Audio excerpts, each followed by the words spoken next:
శ్రీ మహాగణాధిపతయే నమః, శ్రీమాత్రే నమః. మాచిరాజ్ భక్తి ప్రేక్షకులందరికీ నమస్కారం.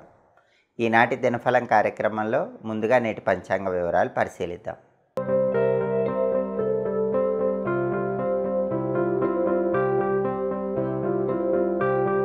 సెప్టెంబర్ 12 శుక్రవారం దినఫలాన్ని పరిశీలిస్తే పంచమి తిథి ఉదయం 10 గంటల వరకు ఉంది, ఆ తర్వాత షష్ఠి తిథి వచ్చింది. భరణి నక్షత్రం మధ్యాహ్నం 12 గంటల వరకు ఉంది, ఆ తర్వాత కృత్తికా నక్షత్రం వచ్చింది. శుక్రవారం భరణి నక్షత్రంతో కలిసి వస్తే ముద్గర యోగం ఉంటుంది. ఈ ముద్గర యోగం అకారణ కలహాలను సృష్టిస్తుంది. అంటే మధ్యాహ్నం 12 లోపు పని మీద బయటికి వెళ్ళినా, ముఖ్యమైన ప్రయాణాలు చేసినా ఎదుటి వాళ్ళతో గొడవలయ్యే సూచనలు ఎక్కువగా ఉన్నాయి. అలాగే మధ్యాహ్నం 12 గంటల తర్వాత కృత్తికా నక్షత్రం వచ్చింది. శుక్రవారం కృత్తికా నక్షత్రంతో కలిసి వస్తే ఛత్రయోగం ఉంటుంది. ఇది మాత్రం స్త్రీ లాభాన్ని కలిగింపజేస్తుంది. అంటే మధ్యాహ్నం 12 తర్వాత పని మీద బయటికి వెళ్ళినా, ప్రయాణాలు చేసినా స్త్రీల యొక్క సహాయ సహకారాల వల్ల మీ పనులు విజయవంతం అవుతాయి, ప్రయాణాలు దిగ్విజయంగా పూర్తవుతాయి, మీ కార్యసిద్ధి లభిస్తుంది. కాబట్టి మధ్యాహ్నం 12 లోపు పని మీద బయటికి వెళ్ళేవాళ్ళు ముద్గర యోగం వల్ల ఎలాంటి ఇబ్బందులు లేకుండా ఉండాలంటే కొద్దిగా పెరుగు, తేనె నోట్లో వేసుకుని వెళ్ళండి. దాంతోపాటు పంచదార కూడా కొద్దిగా నోట్లో వేసుకుని వెళ్ళండి. అప్పుడు ముద్గర యోగం వల్ల కలహాలు ఉండవు, కార్యసిద్ధి లభిస్తుంది. అలాగే రాశిచక్రం చార్ట్లో గ్రహాల స్టేటస్ తీసుకుంటే శుక్రవారానికి భరణి నక్షత్రానికి రెండిటికి అధిపతి అయినటువంటి శుక్రుడు కర్కాటకంలో ఉన్నాడు, చంద్రుడి ఇంట్లో ఉన్నాడు. ఇది అనుకూలమే. సినిమా, టీవీ రంగాల్లో, సంగీత నాట్య రంగాల్లో, ప్రత్యేకంగా కళారంగంలో ఉన్నవాళ్ళు కొత్త అవకాశాల కోసం చేసే ప్రయత్నాలన్నీ కూడా అనుకూలిస్తాయి. భార్యాభర్తల మధ్య గొడవలు చర్చల ద్వారా పరిష్కరించుకోవటానికి కూడా శుక్రుడి కర్కాటక క్షేత్రస్థితి విశేషంగా యోగిస్తుంది. అలాగే కృత్తికా నక్షత్రానికి అధిపతి అయిన సూర్యుడు సింహంలో సొంత ఇంట్లో బలంగా ఉన్నాడు. కాబట్టి ప్రమోషన్ల కోసం పై అధికారులతో ముఖ్యమైన చర్చలు చేయడానికి బలం ఉంది. తండ్రి వైపు ఆస్తిపాస్తుల కోసం చేసే ప్రయత్నాలకు కూడా అనుకూలత చక్కగా ఉంది. అలాగే నక్షత్ర బలాన్ని బట్టి కొన్ని ముఖ్యమైన పనులు చేసుకోవచ్చు. ప్రధానంగా భరణి నక్షత్రం మధ్యాహ్నం 12 గంటల వరకు ఉంది. ఈ భరణి నక్షత్రం ఉన్న సమయంలో కోర్టు పరంగా ముఖ్యమైన వ్యవహారాలు నిర్వహించుకోవచ్చు. వ్యవసాయదారులు పైర్లకు పురుగు మందులు వేయడానికి భరణి నక్షత్రం అనుకూలిస్తుంది. అలాగే ఎదుటి వాళ్లకు మాయమాటలు చెప్పి నమ్మించడానికి కూడా భరణి నక్షత్రం మంచిది. ఒక్కొక్కసారి మంచి కోసం చెడు చేయాల్సి వస్తుంది. మంచి కోసం చెడు చేసైనా విజయం సాధించడానికి భరణి నక్షత్రం చాలా మంచి నక్షత్రం. అలాగే ఇటుక బట్టీలకు నిప్పంటించడం లాంటి అగ్ని సంబంధమైన పనులు చేయడానికి కూడా భరణి నక్షత్రం మంచిది. గణిత, జ్యోతిష విద్యలు నేర్చుకోవటానికి భరణి మంచి నక్షత్రం. మధ్యాహ్నం 12 లోపు భరణి నక్షత్ర బలాన్ని బట్టి ఈ పనులన్నీ చేసుకోవచ్చు. మధ్యాహ్నం 12 తర్వాత కృత్తికా నక్షత్రం వచ్చింది. కృత్తికా నక్షత్ర బలాన్ని బట్టి కొన్ని పనులు చేసుకోవచ్చు. కృత్తికా నక్షత్ర బలాన్ని బట్టి హోమాలు, ఆపరేషన్లు ఇలాంటివి చేయించుకోవటానికి కృత్తికా అనుకూలిస్తుంది. అలాగే కోర్టు వ్యవహారాలకు కృత్తికా మంచిది. గ్యాంబ్లింగ్లో ఇన్వెస్ట్మెంట్లు పెట్టడానికి కూడా కృత్తికా మంచిది. మధ్యాహ్నం 12 తర్వాత ఎవరైనా గ్యాంబ్లింగ్లో ఇన్వెస్ట్మెంట్ చేయాలంటే కృత్తికా నక్షత్రం ఉంది కాబట్టి ఇన్వెస్ట్మెంట్ చేసుకుంటే లాభాలు వస్తాయి. అలాగే శివదీక్షలు తీసుకోవటానికి, మౌనవ్రతాలకి కూడా ఈ కృత్తికా నక్షత్రం అనేది విశేషంగా అనుకూలిస్తుంది. అలాగే మంత్రోపదేశం గురువుల దగ్గర తీసుకోవటానికి కూడా కృత్తికా నక్షత్రం అనుకూలిస్తుంది. కాబట్టి నక్షత్ర బలాన్ని బట్టి ఈ ముఖ్యమైన పనులన్నీ చేసుకోవచ్చు. అలాగే ఈనాటి దినఫలం కార్యక్రమంలో 12 రాశుల వాళ్ళ రాశి ఫలితాలు ఎలా ఉన్నాయో ఇప్పుడు మనం పరిశీలిద్దాం. ముందుగా మేషరాశి. మేషరాశి వాళ్ళకి ఈరోజు వ్యాపార రంగంలో విశేషమైన లాభం ఉంటుంది. ఉద్యోగ రంగంలో కూడా విశేషమైన లాభం ఉంటుంది. అంటే వృత్తిపరంగా మంచి లాభాలు అందిపుచ్చుకోవటానికి ఈరోజు మేషరాశి వాళ్ళకి పూర్తిగా బలం కనిపిస్తోంది. కాబట్టి వృత్తిపరంగా అత్యద్భుతమైనటువంటి స్థాయిలో ఉండగలుగుతారు. తదుపరి వృషభ రాశి. వృషభ రాశి వాళ్ళకి ఈరోజు వ్యాపారంలో సామాన్యమైన లాభాలు ఉన్నాయి. అద్భుతమైన లాభాలు లేకపోయినా ఎంతో కొంత ధనలాభం పొందే సూచనలు మాత్రం కనిపిస్తున్నాయి. తదుపరి మిథున రాశి.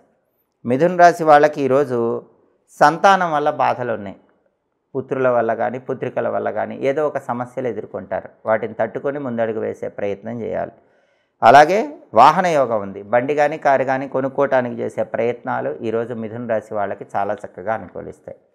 తదుపరి కర్కాటక రాశి.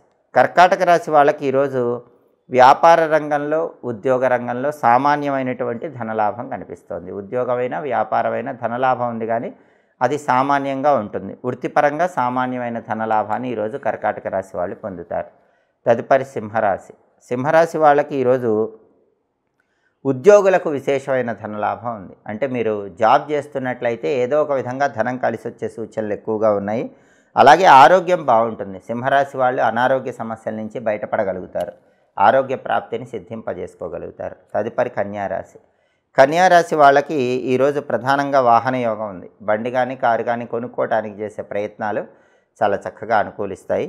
అలాగే వ్యాపార వృద్ధి ఏర్పడుతుంది. వ్యాపారంలో అత్యున్నత స్థాయికి ఎదగటానికి చేసే ప్రయత్నాలు అనుకూలిస్తాయి.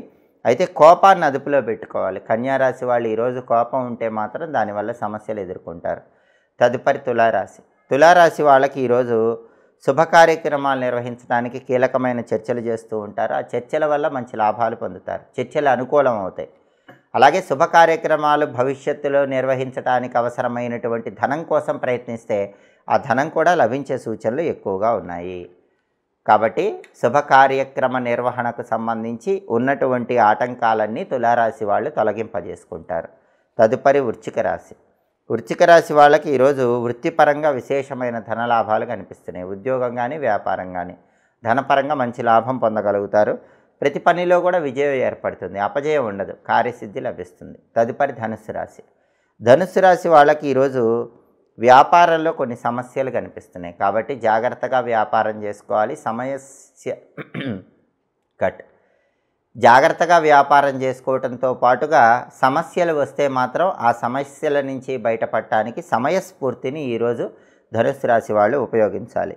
అలాగే కోర్టు పరమైనటువంటి కీలకమైన విషయాల్లో కొన్ని ముఖ్యమైనటువంటి చర్చలు నిర్వహిస్తూ ఉంటారు.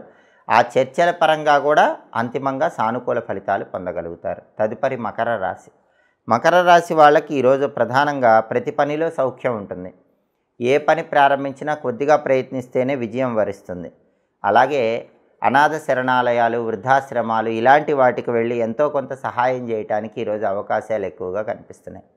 తదుపరి కుంభరాశి. కుంభరాశి వాళ్ళకి ఈరోజు ప్రధానంగా వ్యాపార రంగంలో లాభం ఉంది. ఉద్యోగ రంగంలో లాభం ఉంది. అయితే ఆ లాభం సామాన్యంగా ఉంది. ఉద్యోగ వ్యాపార రంగాల్లో సామాన్యమైనటువంటి ధనలాభం పొందే సూచనలు కుంభరాశి వాళ్ళకి ఎక్కువగా ఉన్నాయి. తదుపరి మీనరాశి. మీనరాశి వాళ్ళకి ఈరోజు అప్పులు చేయాల్సినటువంటి పరిస్థితి ఏర్పడుతుంది. సాధ్యమైనంత వరకు పెద్ద అప్పులు చేయకుండా ఉండే ప్రయత్నం చేయటం మంచిది. అలాగే బుద్ధి చంచలత్వం ఉంటుంది. చంచలమైనటువంటి మనస్సుని, బుద్ధిని మీ అధీనంలో ఉంచుకొని ముందుకు వెళ్ళే ప్రయత్నం చేయటం మంచిది. 12 రాశుల వాళ్ళు అనుకున్న పనులు అనుకున్నట్లు పూర్తి కావాలంటే శుక్రవారం కాబట్టి ఓం శ్రీ రాజమాతంగి అయి నమః అనే మంత్రం 21 సార్లు చదువుకొని పని మీద బయటికి వెళ్ళండి. అప్పుడు వృత్తి, ఉద్యోగ, వ్యాపార రంగాల్లో మంచి పురోభివృద్ధి ఏర్పడుతుంది. అలాగే శుక్రవారం కాబట్టి ఉదయం 6 నుంచి 7 మధ్యలో, మధ్యాహ్నం 1 నుంచి 2 మధ్యలో, రాత్రి 8 నుంచి 9 మధ్యలో శుక్రహోర ఉంటుంది. ఈ శుక్రహోర ఉన్న సమయంలో స్త్రీలతో ముఖ్యమైన చర్చలు చేసి ప్రయోజనాలు పొందటానికి బలం ఉంది. అలాగే శుక్రహోరలో ఔషధాలు స్వీకరించడానికి మంచిది. శుక్రహోర ఉన్న సమయంలో అలంకరణకు సంబంధించిన వస్తువులు కొనుగోలు చేసుకోవచ్చు. తీర్థయాత్రలు చేసుకోవచ్చు. అధికారులను కలుసుకొని ముఖ్యమైన చర్చలు చేయొచ్చు. అలాగే కొత్తగా కొన్న వాహనాలు మొదటిసారి ఉపయోగించుకోవటానికి కూడా శుక్రహోర మంచిది. బండి కానీ కారు కానీ శుక్రహోరలో ఉపయోగిస్తే మొట్టమొదటిసారి అనుకూల ఫలితాలు ఇస్తుంది. హోరాకాలాన్ని బట్టి ఈ పనులు చేసుకోండి. సమస్త శుభాలను సిద్ధింపజేసుకోండి. ఇవి ఈనాటి దినఫలం కార్యక్రమంలో ముఖ్యమైన అంశాలు. మళ్ళీ తదుపరి దినఫలం కార్యక్రమంలో తిరిగి కలుసుకుందాం. ప్రతిరోజు ద్వాదశ రాశుల వాళ్ళు రాశి ఫలితాలు తెలుసుకోవాలనుకుంటున్నారా? అయితే మాచిరాజు భక్తి ఛానల్ తప్పకుండా చూడండి. మా వీడియోస్ మీకు నచ్చినట్లయితే మా ఛానల్ లైక్ చేయండి, కామెంట్ చేయండి. మా ఛానల్ వీడియోస్ 10 మంది మిత్రులకు షేర్ చేయండి. మా ఛానల్ సబ్స్క్రైబ్ చేసుకోండి. పక్కన ఉన్న బెల్ సింబల్ ఒకటి మాత్రం మర్చిపోకండి. సర్వే జనాః సుఖినో భవంతు. స్వస్తి.